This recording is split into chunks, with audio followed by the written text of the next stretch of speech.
Chapter 1. The Descent. Captain Anika Rajasakar stood staring out the thick plexiglass of the Europa Explorer's observation deck, gazing down at the ice-encrusted moon below. Jupiter loomed large in the background, its swirling storms and moons framed against endless black space. This view never failed to make Anika contemplate humanity's tiny place amidst the grandeur of the cosmos. As a child in Bengaluru, Anika had always felt drawn to the stars. Now here she was, leading the most ambitious deep space mission in history, at the helm of humankind's first manned research vessel beyond the asteroid belt. Their target, Jupiter's mysterious moon Europa, believed to hide a vast subsurface ocean that could harbor extraterrestrial life. 6 years into their journey, they had finally achieved stable orbit around Europa. Today, the real work would begin. "Captain on deck, Aden Shun," came the joking call from Anika's first officer, Mike Barzetti. The multinational crew of 15 turned and faced her with grins.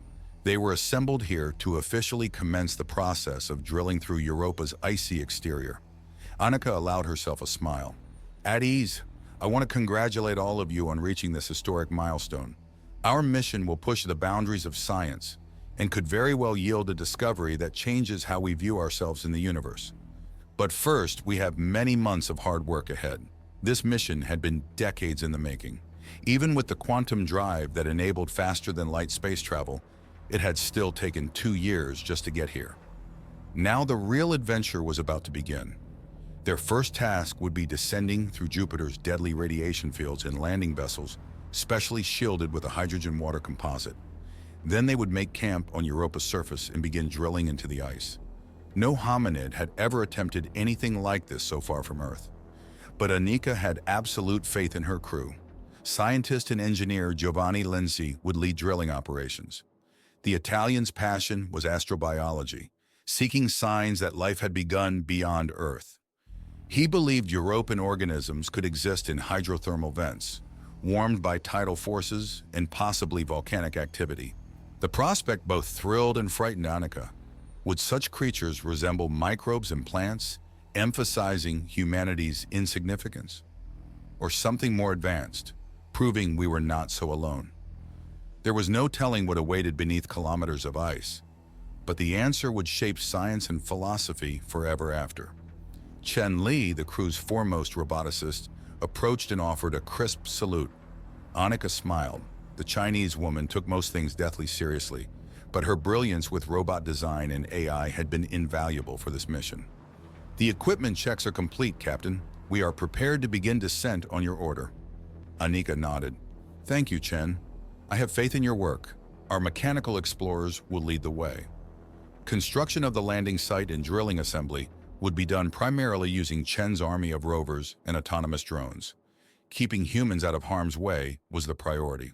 The final member Anika glanced to was pilot Theseus Adler, her oldest friend, and a constant source of calm and wisdom since their academy days. The German gave her a subtle nod, his craggy face stoic. Together since the earliest training simulations, Anika knew she could count on his steady hand and good humor through any crisis. Satisfied her core crew was focused and motivated, Anika headed for the ship's cockpit with Theseus following. It was time for the descent to Europa's surface. After strapping into her acceleration pod, Anika gave the order. Fiery power surged through the Kepler drive as the landing craft were ejected from the mothership. Anika braced herself as intense G-forces pressed her back into her pod. No training could fully prepare you for this part. Through the cockpit viewport, she watched Jupiter swell as they spiraled inwards, skimming just above its deadly radiation belt. Too soon, the graceful ice plains of Europa came into view below. Theseus expertly adjusted their trajectory for a gentle, powered descent. Outside temperatures dropped rapidly as they crossed the 100-kilometer boundary into the moon's thin hydrogen atmosphere. Anika held her breath, then released it in relief as 4 green lights confirmed a perfect touchdown. Humanity had landed on Europa. The crew spent their first week remotely scouting the landing zone, seeking the optimal drilling site. They selected a relatively smooth plain between jagged ridges of upthrust ice. Soon, excavation machines were carving production modules and equipment garages out of the brittle surface. while a fusion reactor was assembled nearby. It was time to begin boring into the moon. The entire crew gathered at the viewing pavilion to watch the deployment of the custom-built laser drill, dubbed Project Iceworm. Annika gave Giovanni the honor of initiating the launch sequence. With a grin of boyish excitement, he entered the codes to disengage the safety locks. Hydraulics hissed, releasing the drill from its protective berth. 4 solid booster rockets lifted the cylindrical metallic form slowly into vertical alignment. The laser drill stood over 20 meters tall, a pinnacle of human engineering. A focused high-energy particle beam at its peak could melt through nearly any material at the atomic level, directed by real-time geologic sensors. It represented humanity's best hope of penetrating more than 20 kilometers into this moon to access the secret ocean suspected to lie beneath.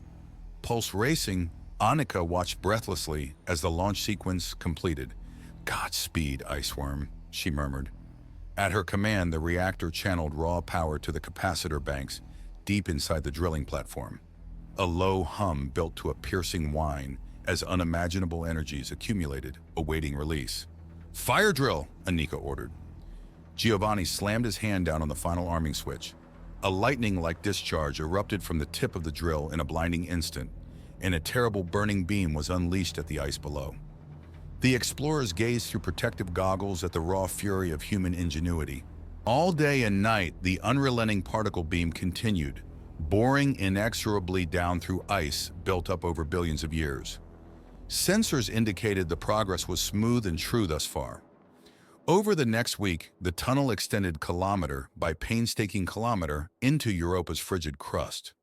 Excitement grew among the crew as they neared the critical depth where the ice sheet gave way to ocean.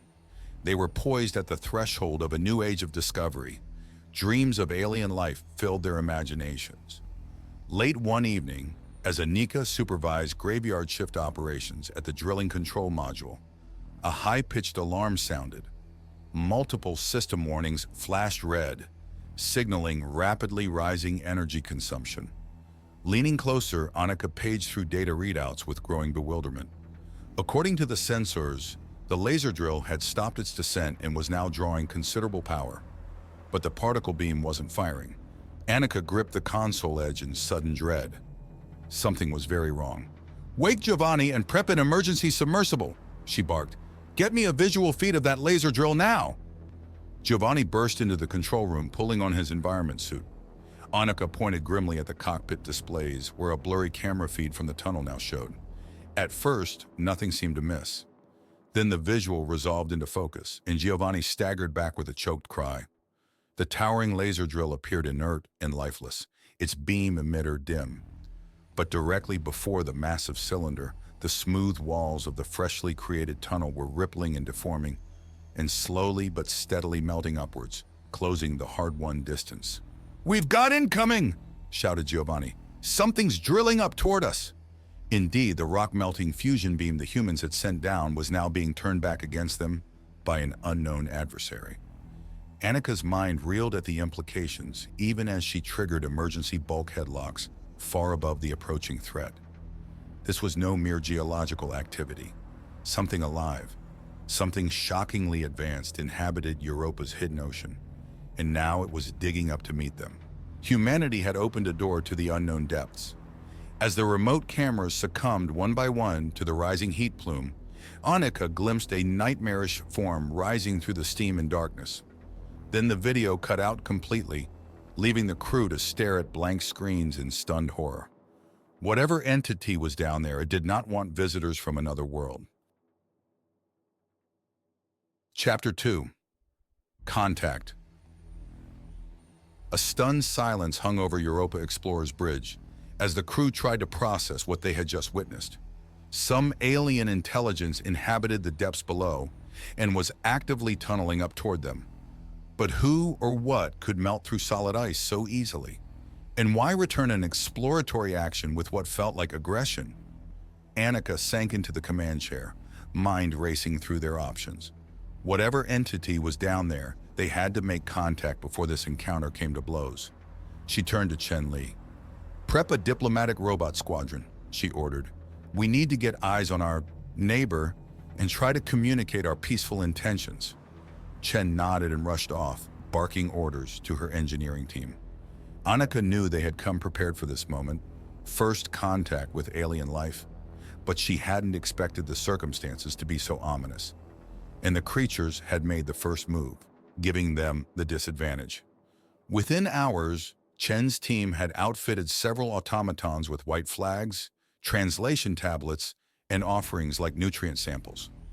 The machines rolled into the elevator cages, fronting the melted-out tunnel, descending cautiously toward the mysterious forces far below. On the ship's monitors, the crew watched tensely as the probe droids sank into the inky abyss. Video streamed back, showing smooth glassy walls still steaming with latent heat. The air grew warmer and took on an oily mineral scent as the probes descended deeper than humanity had ever ventured within Europa. Abruptly, the lid droid's camera illuminated a churning wall of ice blocking the tunnel. Had their deep Earth penetrator been halted after all? But no, the obstructing wall was visibly shifting and writhing. As they watched in astonishment, a hole opened in the center, and the lead robot trundled through without hesitation. On the other side, the video feed showed the tunnel walls pulsing weirdly, with patterns of soft bioluminescence. The light intensified as the probe continued, until finally the tunnel opened into a vast subterranean cavern filled with a glowing, violet-hued ocean. The crew gasped in wonder. Here was confirmation of Europa's buried sea, an entire alien biosphere alive beneath the moon's thick shell of ice. And based on the entrance tunnel, it was clearly inhabited by organized, intelligent creatures. What would they look like? Did they dabble in art or make music? The possibilities were overwhelming. Steadying herself, Annika said, "Chen, are you getting life readings down there?" The sensor officer studied her console intently for a moment, then looked up, eyes wide. "Affirmative, Captain. There are large mobile organisms approaching the probe machines. They do not match any terrestrial templates, so humanity's first glimpse of European life was imminent." Annika's mouth went dry with anticipation and anxiety. "Keep all scanners at maximum," she ordered. "Let's learn as much as we—" She broke off as a chorus of alarms erupted from the sensor stations. Multiple system failures were spreading through the probe droids at an alarming rate. On the video feed, the alien ocean had disappeared, replaced by garbled pixels and static. "We're being hacked," Chen cried, frantically entering firewall commands. "They're infiltrating our whole datanet. Nothing is responding." Even as she spoke, lights around the bridge began winking out. Bulkheads slammed down, sealing the command deck off from the rest of the ship. Through it all, an eerie alien signal resonated from the communication speakers, almost a chant or song. Then the final screens went dark, and the Europans' melody echoed through the dead blackness. They were alone and blind. Emergency chemical lights flickered on after agonizing minutes. Annika did a head count. The entire command staff was unharmed. But all computer systems remained inactive. They had no cameras, sensors, or contact with the ship's AI. Giovanni shook his head in stunned dismay. "These life forms are so far beyond us that our tech is like stone tools to them. We never stood a chance." "But they could have destroyed the ship. They only disabled it," Theseus pointed out. "Perhaps we can still find common ground." Annika nodded firmly. "Our mission is peaceful exploration. Whatever it takes, we have to convince them of that. Ideas, everyone?" The crew fell into an intense debate on how to reach out to their technologically superior neighbors. The aliens had demonstrated they could commandeer human systems at will. Simple messages would likely be ignored or dismissed. They had to truly bridge the gulf between species. Inspiration struck Annika. "Music, it crosses language barriers. We'll transmit all of humanity's greatest works to show our emotions and dreams." Thus began Operation Ode, a continuous broadcast of symphonies, ragas, folk songs, and pop hits from cultures worldwide. Annika hoped that within this outpouring of joy, melancholy, love, and life, the Europans would recognize a kindred spirit. Weeks passed with no response aside from the occasional flicker of lights or odd signal in return. Annika refused to be deterred. She tripled the music broadcast and added art, literature, and scientific knowledge to the transmission. Humans had much to share. She prayed the Europans would listen. One morning, Annika emerged from fitful sleep to see the bridge lights glowing, screens operational. She floated weightlessly to the command chair and pressed the intercom. "Report," Theseus's voice responded. "Captain, somehow our systems are back online. The Europans, they left a message." On the main screen, an intricate matrix of luminous violet lines and geometric shapes now appeared. The wavelengths, directional vectors, and pulsation patterns contained holographic depth and structure. Annika's jaw dropped. It was otherworldly yet beautiful, unmistakably a work of alien art. "Can we decipher it?" she breathed. Chen spoke up excitedly. "The arrangement carries complex data. I believe they have shared a mathematical lexicon to communicate with." Amazed and grateful tears pricked Annika's eyes. The message was clear. Their efforts had not been in vain. Perhaps peace between worlds was possible after all. The road ahead would not be easy, but for now the music of the universe had brought two distant consciousnesses together in this timeless frozen ocean. "Let's get to work learning their language," Annika told her team, her spirits soaring. "We have first contact to make." Chapter 3. The Labyrinth Beneath. In the weeks following first contact, the Europans continued patiently teaching the humans their luminous mathematical language. Annika was astounded at their rapid progress. Complex introspective concepts soon flowed between the species as easily as mundane greetings. United by science, the two civilizations were laying the foundation for lasting camaraderie. When the Europans extended an invitation below the ice, it felt like the culmination of all their efforts. Annika convinced command that a small envoy team was now ethically obligatory. This could be humanity's chance to demonstrate their goodwill in person, deep within Europa's global ocean. The submersible bay hummed with activity as Giovanni supervised final checks before launch. The 5-person aquanaut crew wore slim armored suits that could withstand intense pressures once they submerged. Fusion packs on their backs electrolyzed ambient water, circulating oxygen to allow free movement. Annika, Theseus, Chen, and 2 junior researchers would represent the human race on this historic diplomatic expedition. Their successes in communication had built some trust, but anything could happen once they entered the aliens' world. Giovanni gave them a thumbs up from the control room. "Godspeed, my friends. We'll be tracking your descent." With that, the cylindrical hatch sealed and water flooded around them. Moments later, their vessel detached, drifting out and down through the melted borehole. They dropped rapidly through the steam-filled tunnel, shaft walls rushing past in a blur. The light grew strange and ceramic as they entered the ocean proper.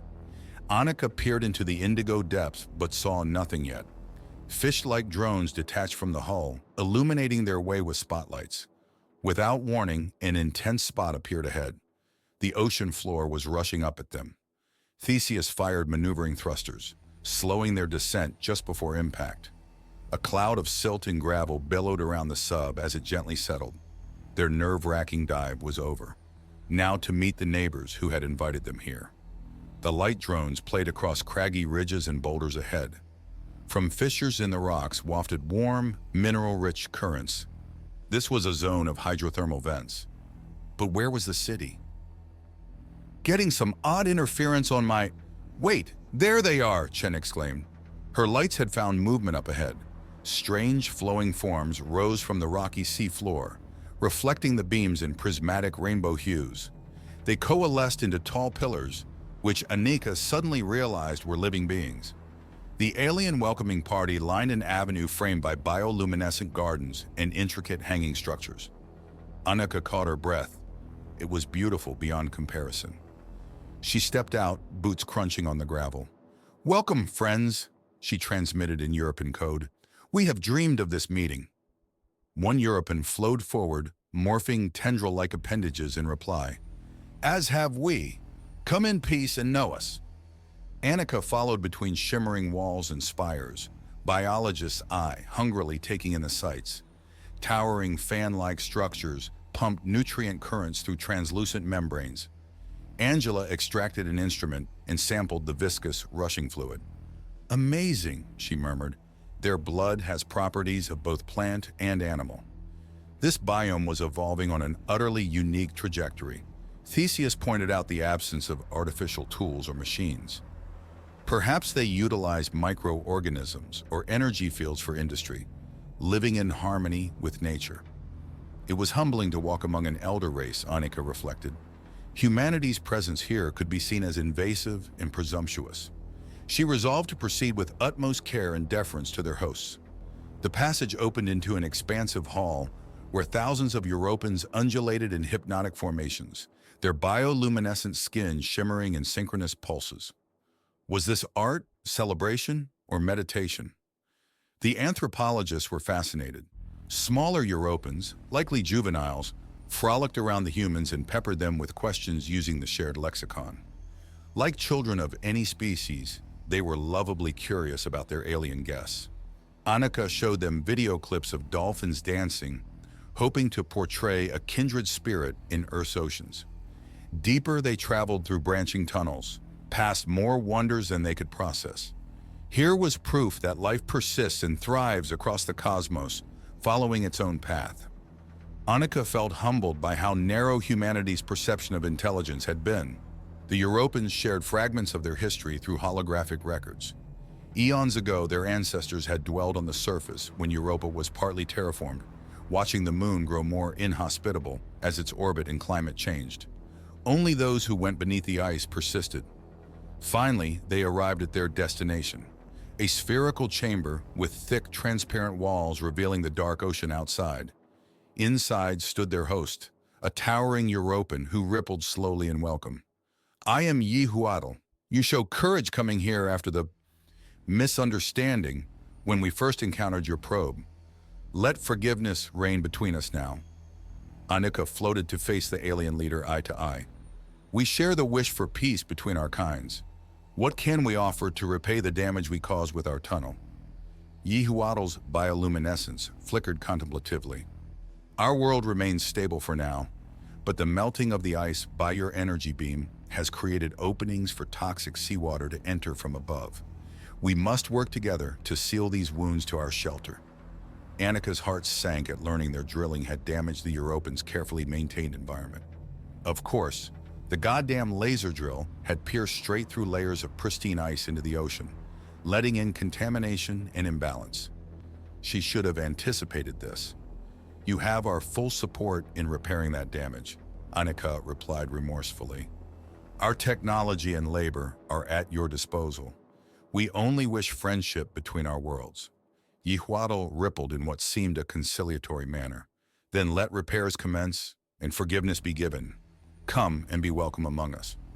The humans spent the next days working alongside the Europans to locate and patch breaches in the ice using energy shields and impermeable sealants. Annika took it as a positive sign that their hosts were allowing, even teaching, the use of human technology here. Together, they could make things right. In return, Yehuatl and their scholars guided Annika's team through astonishing history museums and technical archives. She saw humanity from a new perspective, as one sapling species among a cosmos of life. Their curiosity was not unique, but perhaps their spirit of exploration was special. In time, all would understand why. When at last their submersible returned to the surface camp, Annika carried with her a profound sense of connection to the community below. Exploration was no longer the goal. Now they must simply listen and find where humans fit into the universe's grand composition. She looked forward to the friendship that would grow between their worlds. Chapter 4. Echoes of the Deep. In the months following first contact, Annika's team learned much about Europa's hidden civilization. The basis of Europan technology was their mastery of energy fields and mineral manipulation through focused vents and membranes. Resources were cycled with zero waste through their vast biome. It was a model of sustainability, perfectly adapted to the icy moon. The Europans in turn studied human records and were astounded by concepts like nations, religion, and war. For unified clans like themselves, such discord was tragic. Annika tried to balance ugly truths with humanity's ideals of cooperation. Many still strive to better ourselves, she shared. We hope for wisdom through the ages. Yihuatl undulated solemnly in response. May you find harmony with your world to match what you feel for the stars. The cosmos unites all who listen. Today, Yihuatl had invited Annika's team to tour the ancient archives at the city's lowest levels. As they descended twisting passages, creatures and algae thinned away into darkness. The Europans guided them with small, glowing limbs, lighting a path through the abyssal cold. Frederick, the mission's historian, peered around in wonder. Hard to believe such an advanced society exists down here cut off from the sun and sky. It's an oasis of ingenuity. For all species, adversity breeds innovation, Theseus replied. Necessity sparks invention. The tunnel opened into a vast undersea cavern, its ceiling glinting with ordnance. Gravity here was fractions of the surface, allowing the Europans to float and flow gracefully as blobs of light. They ushered the humans through countless centuries of perfectly preserved knowledge. Crystalline tablets, nucleic data strands, even etched cave walls from their primitive era. One section was devoted to a cataclysm that had nearly exterminated their ancestors. Through cracking ice, acidic seas had flooded the land. Only those who adapted to darkness survived. Much was lost, Yihuatl shared solemnly. We rebuilt from remnants. Frederick's eyes gleamed as he drifted among the relics. This answers so many questions. We'll unravel your full history now. He eagerly copied inscriptions and fossils to analyze above. After hours exploring the archives, the group rose back toward the upper city. Annika's mind swam with ideas. How many more amazing revelations awaited them here? This was just the start of a long friendship between civilizations. They were greeted warmly upon returning, but Annika noticed an undercurrent of anxiety among the natives. Yihuatl in particular seemed preoccupied as they prepared a meal of aromatic kelp and fungi. Once they were fed, Annika asked what troubled them. Yihuatl rippled uneasily before responding. Our astronomers have detected anomalies in Europa's ice shell. Fractures and instability indicate it may again be failing. Cold dread washed over Annika. God, no. Can we assess the damage? We must hurry, intoned Yihuatl. The cracks are still distant, but time runs short. They gathered teams to check stability throughout Europa. Annika piloted a submersible while Frederick charted their path in scans. Theseus and Chen covered other sectors. Everywhere they found troubling signs, plumes of minerals indicating eruptions, debris fields from cave-ins. Europa's crust was fracturing rapidly. Data correlated with Annika's records from the archives confirmed Yihuatl's worst fears. This matched the pattern preceding the last global disaster. Once surface breaches began cascading, acidic seas would again scour the moon. All European life would perish if the process wasn't halted. When the teams reconvened, a fearful pall hung over the gathering, but Yihuatl seemed galvanized by the dire news. Now we know our enemy, they declared. Together we can face the darkness once more. For days, Annika's crew worked tirelessly alongside the Europans to identify the most unstable regions and reinforce them. Chen deployed nanofoam injections to absorb seismic shocks, while Yihuatl focused thermal vents to generate stabilizing energy fields. Meanwhile, Europa Explorer monitored cracks spreading towards their landing zone. Jupiter's immense gravity was slowly tearing its icy moon apart. Time was running out. Just when hope seemed lost, Frederick burst in with a discovery. This repeating instability is caused by orbital resonance escalating the moon's wobble and flexing. We can recalibrate its phase shift away from resonance. By altering its very rotation? Annika asked in awe. The energy needed would be immense. Theoretically, a networked system of gravity wave generators could nudge it slowly to a safer orientation, Frederick replied. Yihuatl concurred the plan was sound. Annika dispatched Giovanni to design the gravity wave network based on European tech. Their two cultures would save this moon together, or die trying. Her crew raced to deploy generators across thousands of kilometers, barely keeping ahead of cracking ice. Jupiter's squeeze was relentless, but each completed node added power to counteract it. Inch by inch, they pushed Europa's rotational wobble out of resonance. After weeks living in constant danger, they succeeded. Europa sat in a new orientation, immune to destructive resonance. As gravity fields held steady, the moon's hemorrhaging shell began to heal. Watching vibrant life continue below, Annika felt hopeful for future generations on both worlds. With the crisis past, Annika hugged Yihual in side-to-side embrace. Your trust in us, despite our mistakes, saved your people. Humanity will remember. Yihual's bioluminescence twinkled gently. No longer are we mentor and student, but partners exploring the great unknown together. Annika knew she would return home profoundly changed by this bond between species. The cosmos called to all its children. Together they must answer. Chapter 5: The Upward Struggle. A year after first contact, Europa was stable, but still vulnerable. Gravity generators powered by fusion reactors reinforced vulnerable sections of crust. It was a stopgap, requiring constant maintenance. The Europans taught fusion techniques to Annika's crew to aid the work. In return, humans helped develop pop-up sensor nets to provide advance warning if new cracks appeared. Their cooperation had become seamless. Yihual, in particular, spent long hours working alongside Annika to improve their shared world. In the evenings, they would glide through phosphorescent coral gardens together, as Annika described Earth's own oceans. She found herself believing that when humanity was ready, Yihual would be an ideal emissary. But one evening, Yihual arrived with troubling news. Scouts had detected a new instability developing in an isolated polar region beyond their generator network. Highly acidic upwelling had turned ice to brittle Swiss cheese at the surface. A catastrophic break was now inevitable. Annika studied the sensor projections grimly. Your people fixed something like this before, right? During the ancient cataclysm? Yes, pulsed Yihual. We triggered controlled outgassing to relieve pressure, but the difference is scale. This fracture network spans a continent. Chen spoke up. Could we adapt our gravity wave tech to stimulate degassing at a large enough scale? We lack sufficient reactor mass, Yihual lamented, but perhaps your ship's engine could be converted? Annika hesitated. Diverting their Kepler reactor could leave Europa Explorer unable to escape Jupiter's pull. They would be marooned if anything went wrong. But what choice did they have? We'll start converting the reactor immediately, she decided. I pray this works. While teams scrambled to align the massive reactor, Annika took a final submersible tour with Yihual through the twilight landscape she had come to love. If their plan failed, an entire world could be lost, an entire people. The cost was unthinkable.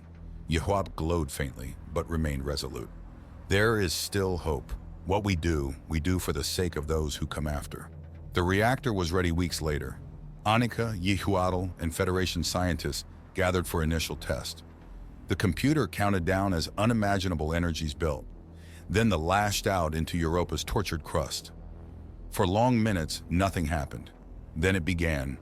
First tiny plumes, then geysers began erupting as pockets of subsurface gas were stimulated. The reaction spread like a wave. Despite bracing, Europa heaved violently, throwing Annika and Yihual against restraints. Alarms screamed as hydrogen ballooned up through spreading cracks faster than expected. If it didn't slow, the moon could tear itself apart from within. Vent the thrust nozzles now, Annika cried over the din. Theseus complied, blasting Europa Explorer's engines to counteract the massive ejection forces. The ship shuddered dangerously near its structural limits. Finally, the eruption ebbed. Sensors showed the churning polar sea already calming as outgassing equalized pressures. Annika let out a tense breath. Step 1 was complete. Now for the hard part. While venting continued, crews worked around the clock to rebuild buckled sections of crust. Annika practically lived in her spacesuit, assisting however she could. The breaches were slowly stabilizing when new alarms sounded. Communication lines to the surface went dead suddenly. Then violent shocks began cascading down through the ice. It's an earthquake, Yihual exclaimed. The outgassing weakened layers above your camp. Horrified, Annika could only listen helplessly as cracks reverberated down to them. She imagined ice walls shearing away the surface bases. Giovanni and the others desperately trying to reach the ship as the ground shattered. Were her dearest friends already lost? Your vessel may still function, Yehuatl urged gently. We must try to aid them. Trusting Yehuatl to lead the repair effort, Annika raced upward through collapsing tunnels as ice quaked around her. She emerged into chaos. Much of the surface camp had been swallowed by jagged crevasses. Barely visible in billowing snow, the launch sled for Europa Explorer sat canted at a precarious angle. Annika bounded over cracked plains toward it, terrified of what she would find. She scrambled through the airlock into blessed warmth. Giovanni! Can anyone hear me? Annika shouted over scream of alerts. No response came. Heaving with exhaustion and emotion, she hauled herself to the cockpit. Through swirling white, she glimpsed figures on the derelict sled, some waving frantically for rescue. Annika ignited emergency thrusters and fired tether harpoons to winch the battered sled close enough to extend the docking tube. For awful minutes, she feared it would tear loose and disappear into the depths. But magnetic locks held just long enough to equalize pressure and allow desperate, ice-crusted survivors to crawl aboard. Annika guided the heavily damaged ship out of the collapsing zone by instinct alone. Equipment sparked and died around her as they struggled upward. She listened helplessly as panicked calls came in from Yehuatl far below. Their world was still coming apart. Just when fuel dwindled to nothing, they broke free of Jupiter's grip and systems stabilized. Safe in orbit, once more, Annika hugged each surviving crewmate in turn, unable to speak. They had made it back, but felt no elation. Below them, an entire biosphere and civilization remained in mortal peril. That night, Annika finally received Yehuatl's transmission. Faint and staticky, but undeniably their voice. The ruptures continue to spread. Our people huddle in the deepest shelters. But ocean acid eats away the walls around us. Annika's heart broke at the European leaders' despair. After all they had suffered together, to end like this? It could not be borne. She knew then what needed to be done. Gathering the battered but willing crew, she explained her plan: to sacrifice their ship in a final effort to heal Europa before all was lost. Tearfully, they prepared the spacecraft for a controlled descent, rigging its failing engines to push elemental oxygen into the acidic sea.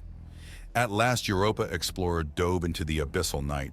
Within the tortured ocean, Annika guided them on a wide course, seeding oxygen clouds as they went. Fish-like European scouts watched solemnly from cracked seafloor shelters. The moon heaved and boiled ominously around the dying ship. "This is all we have left to give you, friends," Annika transmitted sadly. "I pray it is enough." Yehuatl's faint reply came. "Because of you, our spirit will survive. We give profound thanks, dear friend." Annika felt peace as the ship plunged into the acidic clouds. She had walked the silent nightscapes and glowing gardens of this world. Its beauty and wisdom would be hers always, even in final darkness. Around her, displays winked out and bulkheads groaned alarmingly. They were out of time. Annika hugged her crew close as icy seawater roared in. Then together they awaited the end. But the engulfing deluge never reached them. A familiar rippling form enfolded the broken ship. "Yehuatl!" Annika stared in disbelief as bioluminescent limbs cocooned the failing hull. External sensors showed oxygen clouds already calming seismic ruptures. Against all hope, Europa had begun to heal. Yehuatl's voice resonated through dying systems. "Once again, we rise together from the darkness. You have given us hope when none remained." The European leader carried Annika's crippled ship gently to the surface, where Giovanni and others restored basic functions. Later, while sipping restorative broth, Annika learned that the outgassing had released untapped reserves of hydrogen fuel within the moon. Europa Explorer could limp home after all. The day came at last to bid the Europans farewell. Annika floated tearfully with Yehuatl as the ship prepared to depart. She wished she could embrace her wise friend. "Your people have learned much from us, yet taught more," pulsed Yehuatl gently. "Go home and spread what you have learned among the stars. We will cherish your memory always." Annika placed a hand against the curving wall. "Someday we will return to share and learn more. This is but the first step on the long road together. Till we meet again." The crew waved solemnly through tiny portholes as Europa shrank away. They would carry its story back to Earth, a tale of vast minds meeting in the darkness, of wonders and friendship beyond imagining. Now seated again in Europa's frozen ocean, Annika shows her grown daughter the swirling colors dancing across Yihuatl's skin.